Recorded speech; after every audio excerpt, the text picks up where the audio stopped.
Hello and welcome to this short video on Edward Burnett Tylor and Animism. This is a short video on a theory of religion from the 19th century that I produced for my Introduction to Comparative Religion class at Austin Community College, Philosophy 1304. My name is Grant Potts. I'm an Associate Professor of Religion at Austin Community College. And this video will give you kind of an overview of Edward Tylor's theory. It's not necessarily designed to be viewed in relationship to any particular reading of Tylor's. However, I am quoting from excerpts of E.B. Tylor's Primitive Religion that can be found in Daniel Powell's Introducing Religion, Readings from the Classics Theorists. And I recommend that if you want to have a more in-depth engagement with Tylor and his theory, that you purchase that book and read that chapter along with this video. Let me start off by just talking a little bit about who E.B. Tylor was and what his role was in the development of our theories of religion. E.B. Tylor was born in the mid-19th century, and he really embodies the rise of Victorian anthropology, a endeavor to scientifically, rigorously study human culture that developed in England during the Victorian period, and was also very tied up with the expansion of English empire. Tylor himself grew up Quaker, so it's good to recognize that he had a unique religious background from many of his colleagues. In fact, because of his Quaker faith and because of the persecution of Quakers that was still somewhat part of English culture, he was barred from attending university when he came of age to do so. As a result, E.B. Tylor is mostly self-taught. His theories of anthropology were very original and very much rooted in his own work. He did come under the influence of another Quaker thinker, Henry Christie, who he met in Cuba in the mid-19th century. And Christie took him on his first expedition to study culture. They were studying Toltec culture in Mexico, ruins in Mexico. And it's from that foundation that Tylor developed his own interest in human culture and the development of human culture. It's also important to recognize that Tylor's own biography is not only important to understanding his development of a theory of human culture, but when he's writing and what's going on then. Tylor's writing at a unique time when there's a real shift in how people understand human culture. Prior to the mid-19th century, and really prior to the late 19th century, the dominant theory of human society and culture was what we'd call racial theory. This developed in the 17th century and was primarily a biological theory of human society and culture. What racial theory held was that human societies were divided up into races who were fundamentally different, and that many aspects of human culture and society that we encountered were rooted in biological differences between these various races. This went along with the imperialism that was developing in Europe. Of course, the races that were seen as biologically superior were the races of Europe, and the races of the rest of the world were all organized into successively inferior races. What's key is that this theory understood humans as fundamentally different biologically, humans as having different minds, different mental capacities, different biological capacities. Tylor represents a real shift away from this theory. This whole entire theory was really disrupted by Charles Darwin when he published in 1859 on The Origin of the Species. It's really easy to underestimate how influential Darwin's theories of biological evolution really upset what were the standing theories of human culture and society at the time. Because what Darwin really presented was an ability to see humans not as a fragmented set of different races, but as a set of cultures that could be laid along a developmental evolutionary spectrum. And that's really the heart of Tylor's theory of culture. when E.B. Tylor looked at human culture, he really began with a notion that humans were all fundamentally the same, that there was a psychic unity, a mental unity, a biological unity to humanity, and that the differences we observe in human culture were primarily differences that came about because of the cultural evolution, the evolution of ideas for him more than anything else. If we look at this quote from Tylor's 1871 book, Primitive Culture, we see really this thesis laid out. The thesis which I venture to sustain, within limits, is simply this, that the savage state in some measure represents an early condition of mankind, out of which the higher culture has gradually been developed or evolved by processes still in regular operation as of old, the result showing that, on the whole, progress has far prevailed over relapse. Now note here, Tylor is recognizing a psychic unity to humanity, but he's laying it along an evolutionary spectrum. And so he does organize like racial theory organizes. He organizes human cultures into more advanced and less advanced cultures. But instead of seeing these as rooted in some sort of fundamental natural or biological difference, he sees this as rooted in a difference in the development of ideas and cultures amongst these different groups of people. Now, as we move in from this sort of general theory of culture into really how he gets into a theory of religion, we want to step back and stop for a second and really discuss two things. What were Tylor's questions? What questions was he presenting? And what were his assumptions? Well, the question he really has, once he has this evolutionary theory of culture, is the question of where does this culture come from, and what are the origin of the beliefs, the ideas that drive human culture? Really what he's asking is, what is the origin of religious belief? He assumes that there's an evolutionary development, and so that development then says, where does that come from? And then, underneath human beliefs, underneath human culture, is there some sort of primitive common set of human beliefs that we can see developing? And then if there is that, how do those beliefs develop into the religions of complex civilizations? He'll ultimately argue that if we look at what he sees as primitive religion, we'll see the seeds that will develop into the more complex religions of complex civilizations. Now, let me pause here and say I'm not saying that there are primitive religions and primitive societies and complex religions and complex societies that are fundamentally different and develop from each other, or that are along the continuity and the development of each other. I'm speaking in Tylor's voice and really talking about his evolutionary theory, and these are his assumptions. Let's think about what those assumptions are. One is that there is this evolutionary development, that there is a common origin to the beliefs we see in religions around the world today, whether that's Hinduism or Islam or Christianity to some extent. Tylor kind of insulated Christianity somewhat, but not that much, or Buddhism, that those are somewhat in continuity with what he classified as primitive religions, which were primarily the indigenous religions of the world.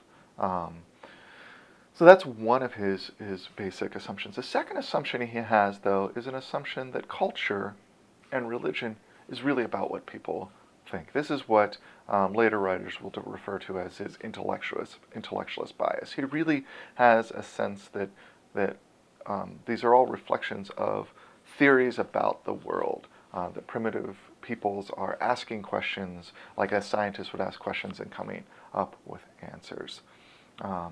And third, that he really has a third assumption about data, about what counts as data for constructing this theory, what counts as evidence for providing for this theory. And he sees two sources of evidence for primitive forms of religion and cultures. One in cultures that he classifies as primitive, following common assumptions of his time, that there are a number of different groups around the world, mostly traditional tribalistic societies, and that those societies represent some earlier phase of human development. That's an important assumption, and it really is an assumption. It's one that really is deeply questioned today. And second, that we can also find survivals of primitive culture in modern society, whether that was people dancing around the maypole or leaping over bonfires in England at his time, beliefs that we find in holidays like Halloween. All of these to him represent survivals of these primitive cultures. And that, again, this allows him to organize the evidence that he sees in the world, the data he sees in the world. What he's confronting is a world full of lots of different beliefs, lots of different ideas about religion. And he can organize those into a way that makes sense through this theory by putting a number of those beliefs into a category of primitive or earlier beliefs. Others may be later developments, and finally more advanced developments. And then to describe a theory that shows how we get those original primitive beliefs and then how they develop into more complex beliefs. So what is his theory? His theory of human belief, his theory of human religion, of primitive religion, is a theory he calls animism. Now the word animism is around before Tylor, but Tylor really develops it for us. And this word you will still find in currency. You'll see in the news, when you read the news, people will describe indigenous religions, say in Indonesia, as animism, as people who still believe in animism. Now, one thing to note is that this term has fallen out of favor in a lot of contemporary cultural anthropology because of critiques that I'll discuss at the end. For one, it kind of groups a lot of different indigenous traditions together as one religion, and that would be kind of saying like Buddhism, Christianity, Islam, these are all the same, fundamentally the same kind of belief. And it ignores the differences between indigenous traditions.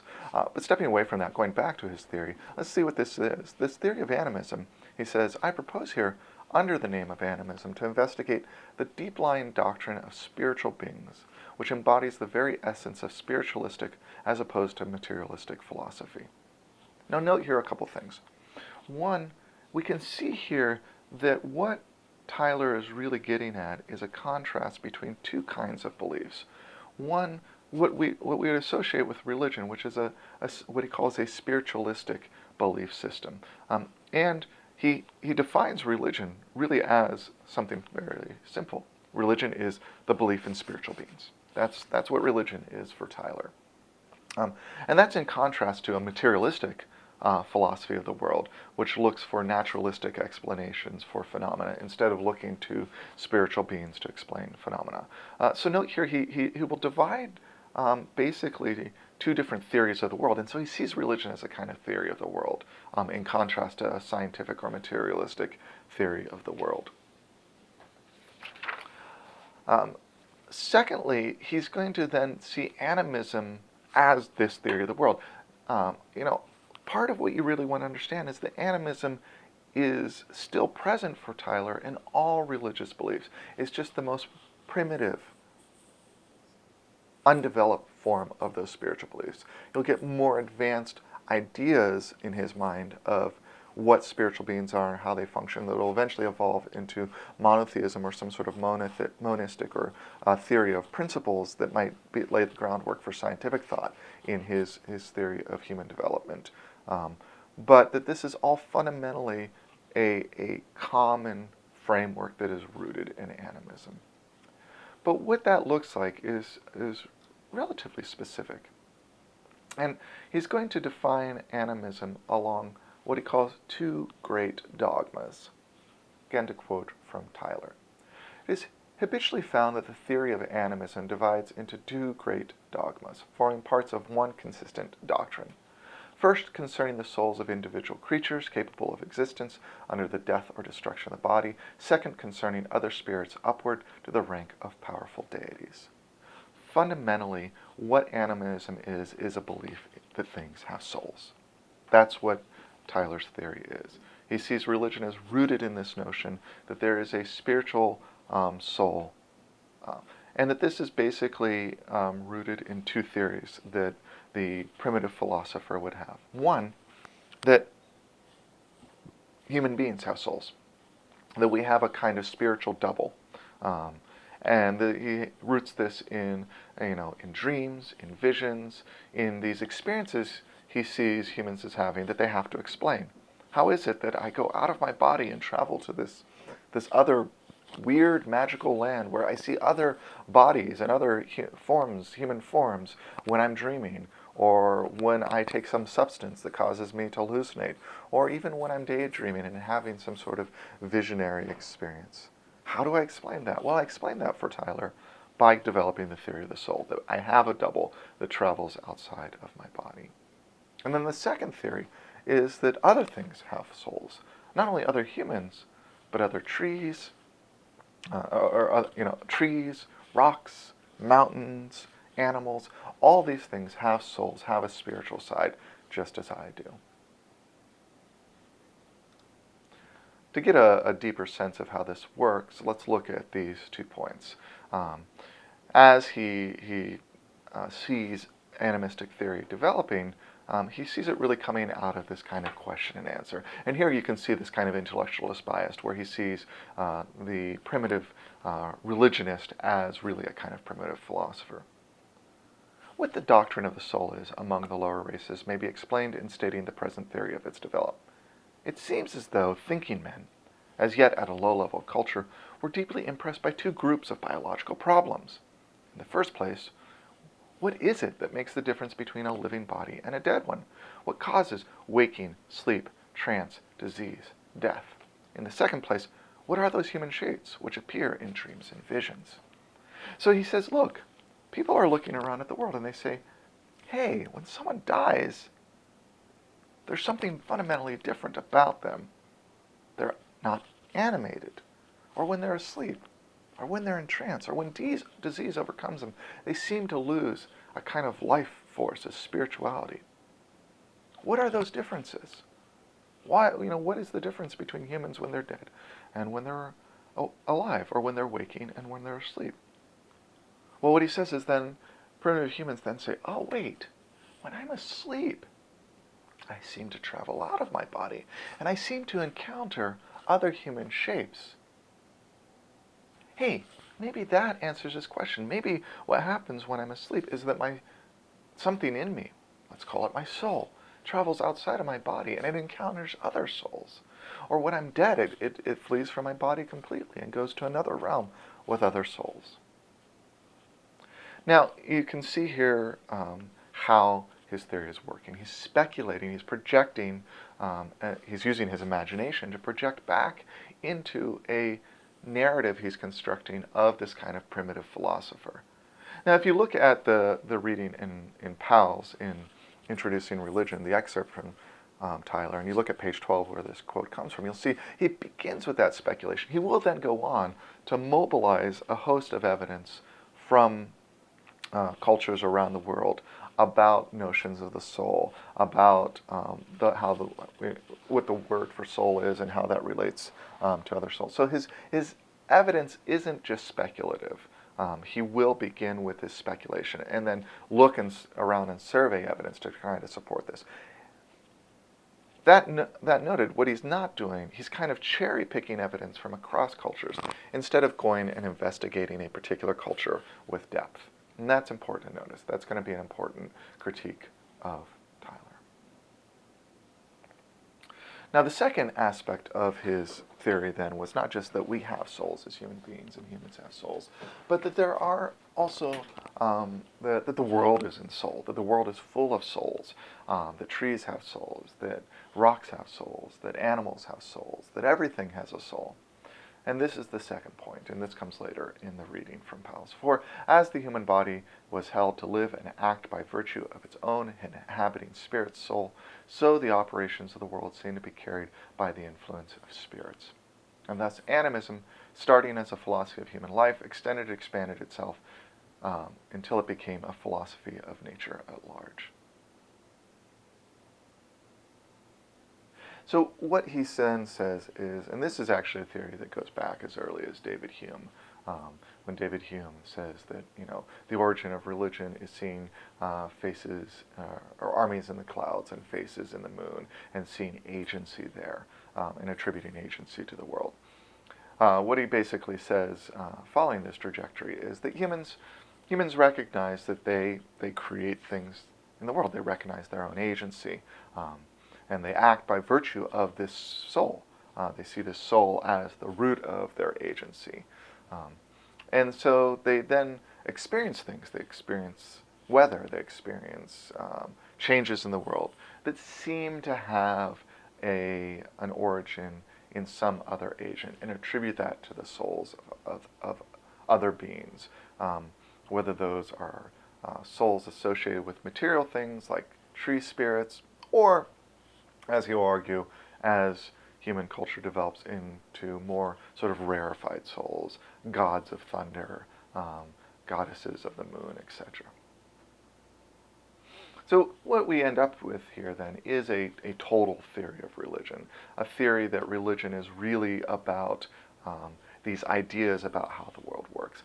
Now, one of the ways that someone might question him, even at Tylor's time, is to say, but that's not what religion is about. Religion is about a way of life. It's about a kind of ethical framework for living one's life. Tylor's response was that that's not the case. He basically just says, no, if you look around at the evidence, I've looked around, and you look, and that, humans have ethical life from the beginning. If you look at tribal societies, they're not lacking in morals. They have their own moral codes, but those are mostly just social. Those are just developed within the group to help preserve the group. And that we're not seeing here any kind of advanced ethical theory caught up with these kind of metaphysical beliefs about the nature of the world and about the nature of the soul. That comes later. That develops later in human culture. So notice then, another way that a theory works is it's going to have to account for problems somehow. And the problem of the lack of any theory of ethical religion here for Tylor is handled by him by simply saying, oh, that comes later. That's not part of primitive religion. So it's good to kind of look at these classical theories, and they still influence a lot of how we think about the world today, but it's also good to recognize that there's quite a bit of criticism of many of these classical theories. And Edward Tylor provides us with one of our earliest theories of religion, our evolutionary theory of religion, and there are a number of criticisms of it. Probably one of the first major criticisms that comes about from other anthropologists in the early 20th century as anthropology develops is that Tylor is creating here a theory of religion which assumes that religion is based primarily on beliefs, that religion is just a theory of the world, of how the world works. And this is going to be classified as an intellectualist theory of religion. That really the primitive human being, when they're developing their religious beliefs, are really engaging in a kind of intellectual exercise. And there's a lot to criticize about this. Fairly early on, people begin to develop theories that religion isn't rooted in belief, but rather it's rooted in practice. It's rooted in the practice of feasting together or gathering together to celebrate ritual, and that any kind of intellectual component or belief component of religion comes later. And it's also a pretty big assumption to say, that all the complexities of religion are really about people standing around the campfire and saying, whoa, I wonder why it is I see these crazy people when I'm sleeping. And that's really what's driving human culture and its development. Second, this is evolutionary theories in general, theories about the origins of belief, are in general criticized, and Tylor's in particular are criticized for being highly speculative. They really do rely on kind of cherry-picking evidence from across human culture and using that to support a thesis, which is really a thesis that is built around imagining a kind of primitive condition and then saying, well, I wonder what happened in this situation. Now, theories are by their nature speculative. That's part of what we have to recognize in all theories. But those speculative theories really, really need to then find their grounding in evidence. And so part of what's being criticized here is Tylor's use of evidence. He surveys human culture sort of to find the beliefs that support his theory. And we can look around at indigenous religions and find plenty of beliefs that don't seem to match with his theory. Now, Tylor would say, well, those are later developments. But then we're getting to a problem where how we select what evidence supports the theory and how we select what evidence doesn't support the theory is driven by the theory itself and the speculations in the theory. So that begins to wreck the integrity of the theory, because a theory really needs to find evidence that isn't reliant on the theory for organizing that evidence. A third criticism, and this really comes about in a critique. There's two more criticisms I want to talk about, and these are critiques that are rooted in looking at this as a developmental theory. And this is a criticism about the evidence itself. And it assumes that the living indigenous cultures that we encounter today are primitive, that they are in a lesser stage of human development. And this is a big leap to make if you think about it. To say, when I encounter this human culture, which is often a very rich and very complex culture, whether that's Native American cultures, indigenous African cultures, indigenous Australian cultures, to argue that those somehow represent, as living religions today, an earlier development, an earlier stage of human culture is a big leap. And it's also a leap that we might be suspicious of, because it really provides an ideological support for colonialism, for the major imperial project that took place in Europe between the 17th century and the mid-20th century to basically subjugate much of the rest of the world to European control, and was rooted in an idea that those other cultures, those other civilizations, whether those were complex civilizations like those you found in India, or indigenous civilizations like those you found in the Americas or in Australia, indigenous tribal civilizations with potentially a less complex set of social structures because they weren't developed into large-scale complex civilizations, but that those represent a more primitive, less developed form of human culture that we then can go and civilize through our subjugation of those people. That's something we really need to be suspicious of, and anthropologists have really developed a suspicion of that, and of the way the theories, foundational theories like Tylor's theory of religion, really support that by saying, oh, these animistic people, they need Christianity. They need a more complex religious idea to develop them so that they can become civilized like us. There's some problems there. And so it's good to recognize that the idea of animism, the word animism, the idea that there is this kind of common set of beliefs across indigenous religions that we might call animism, is criticized quite a bit. I want to end, though, by talking about a kind of theoretical project that has developed in the last really 10 or 15 years that's sometimes called the New Animism. And this is spearheaded primarily by a British scholar named Graham Harvey, who wrote a book called Animism, Respecting the Living World. And what Harvey tries to do is to reconstitute Tylor's theory of animism. It's a very different theory, but to basically say, hey, Tylor was actually noticing something about a common set of ideas across indigenous religions.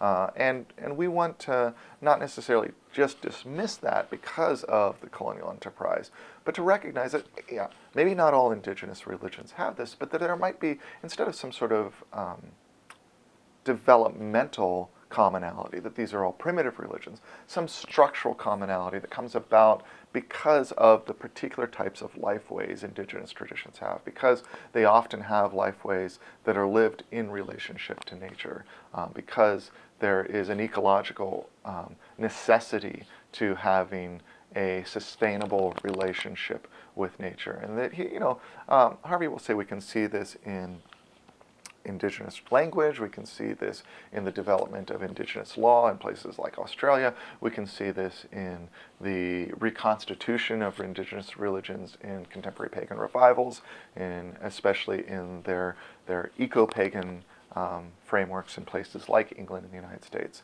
that we can see this common framework around the world. And he wants to call this animism. Now, fundamentally, what Harvey and his allies do is they reject the kind of soul thesis of animism.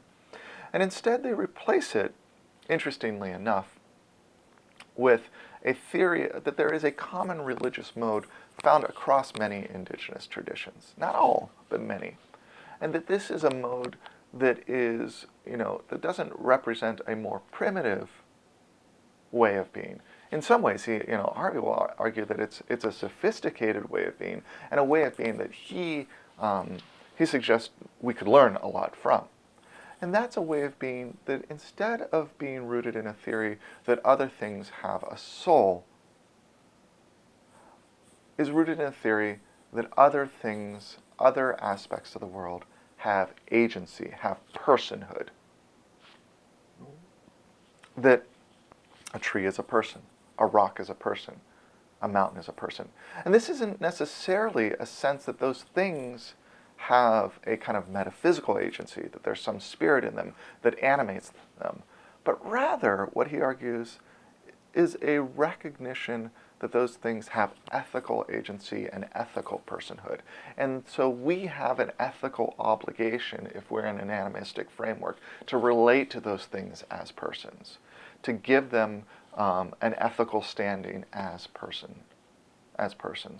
So when we're thinking about logging a forest, he'll say, from an animistic framework, we can't simply just go in there and do that. We can't treat forests as just things that are there for our disposal to do with what we want, but we have to see them as persons whose agency, living things whose agency we are disrupting, that those are things with their own life cycle, and we're disrupting that. And so when we're making a decision, we need to account for the fact that we're robbing them of that agency.